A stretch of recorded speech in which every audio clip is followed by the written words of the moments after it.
unë do doja që fillimisht të përshëndesja gazetarin e Top Channel Dëfrim Karaj, i cili na dëgjon. Dëfrim, mirëdita, do të lutesha të na japësh disa informacione shtesë sa i takon lajmit që është bërë me dije mëngjesi me sotëm, atje ku është djegur dhe xhamia e njësisë administrative Shupens në Bulqiz. Çfarë ka ndodhur realisht? Jemi duke parë pamjet. Mirëdita. Sot rreth orës së parave të mëngjesit, një nga xhamitë e Bulqizës, pikërisht në njësinë administrative Shupens, është djegur totalisht xhamia. Fillimisht xhamia, flakët janë pikasur nga imami i kësaj xhamie, i cili ka ardhur të kryej ritjen e faljes, por nuk ka arritur, kuptohet që nuk ka arritur, sepasi ka parë flakët në katin e dytë të kësaj xhamie ku falen gratë dhe vajzat, nuk ka arritur. Ai ka qenë që ka njoftuar me një zjarfiksen, të cilët janë nisur drejt Shupenzës, pranë xhamisë, për të neutralizuar flakët, por e kanë pas të pamundur. A ka informacion se çfarë i ka shkaktuar flakët? Sipas policisë, në burimet sipas policisë, në këshyrën e ngjarjes edhe hetimet që kanë kryer ato, fillimisht ka qenë shkëmbije elektrike që kanë ndodhur në instalimet elektrike të amortizuara gjithmonë, pasi kjo xhamia ndërtuar prej vite, ka mbi 20 vjet që është ndërtuar. Kjo ka qenë ndoshta edhe ngarkesa mund të ketë qenë ngarkesa një pajisje elektrike që kur kryen rritet për të ngrohjen e ambienteve për momentin. Kjo është reagimi. A është e vërtet që imami i kësaj xhamie është larguar në vetëm 10 minuta përpara se flakët të nisnin? Jo, imami ka ardhur që të kryej rritet, por kur ka pa tymin të dalin nga xhamia, nuk arrit ta se fillimisht u diskutua që imami pas kryerjes së faljes, pas kryerjes së rritjes të namazit të mëngjesit, ka ndodhur, por kjo ka qenë duke sipas edhe mystikut të Bulqizës, se vjen Strazimiri, që me një kontakt në telefon para se të lidhej me ju, ka qenë sipas tij më tha që imami para se të shkonte ka pas zjarr, ka pas tym të dilet nga xhamia dhe nuk arrit të kryej rritin. Okej. E namazit, po. Mund të ketë ndodhur rreth orës 6 të mëngjesit apo jo? Para orës 6 të mëngjesit. Para orës 6 të mëngjesit. Në katin e dytë, aty ku zakonisht falen zonjat apo jo? Gra dhe vajzat. Kurse në katin e parë janë meshkujt.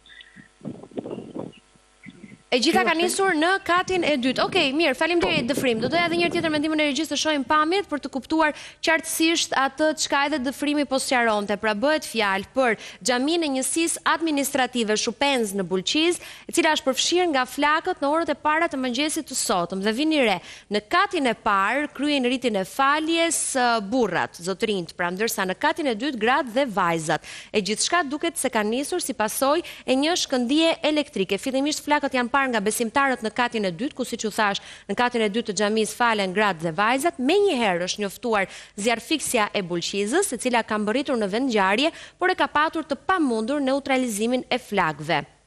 Sipas dyshimeve të para të autoriteteve, pra të policisë, shkak mendohet të jetë një defekt në rrjetin e instalimeve elektrike. Fatmirësisht, në momentin që ka ndodhur ngjarja, është vënë re menjëherë nga zonjat të cilat ndodheshin në katin e dytë dhe janë larguar, dhe nuk është se ka pasur persona të cilët kanë mbetur të lënduar.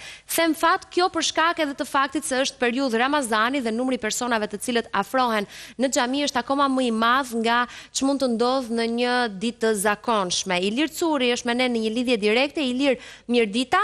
Falenderoj shumë për kohën se të kemi shkëputur në moment të fundit dhe do doja teksa shohim pamjet të lutesha të më sqaroje se cili është autoriteti që ndihmon tani më xhamin në fjalë të rindërtohet. Pra, në varësi të kujt është kjo xhami? Xhamiat pothuajse që të gjitha në territorin e Shqipërisë janë në jurisdiksionin e komunitetit musliman të Shqipërisë.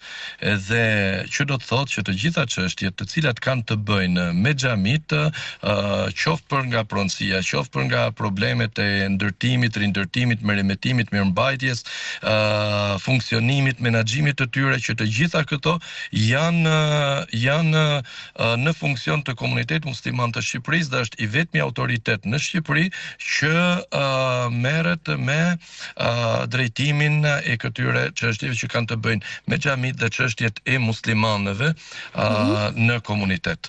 Tani, për sa i përket këtij rasti, me keqardhje shohim dëmet të cilat janë bërë, por lajmi i mirë është që nuk kemi humbje në njerëz. Gjithsesi, ky rast duhet të shërbej që të sensibilizojë autoritetet fetare, pse jo edhe ato shtetërore, për që të ketë një kualidim të xhamive, një kontroll teknik, si dhe të pajisen me dyert e emergjencës e kështu me radhë, që janë të domosdoshme, sidomos në kohën që po jetojmë, pasi xhamit tashmë jo vetëm në periudhën e Ramazanit, por për gjatë gjithë vitit frekuentohen në maksimum. Aq sa lind nevoja vazhdimisht dhe po e ngrejmë si çështje ngritjen e xhamive të reja për mungesë të ambienteve për të falur të njerëzve që kemi.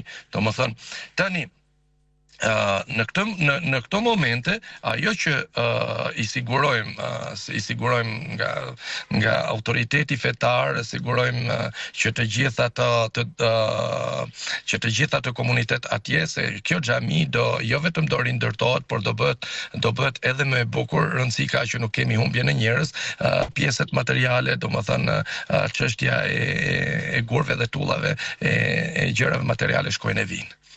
E kuptoj. Jam në studio dhe me avokatin Edmond Petraj për një temë që do të diskutojmë të në vijim dhe donte të shtonte diçka. Po, avokat?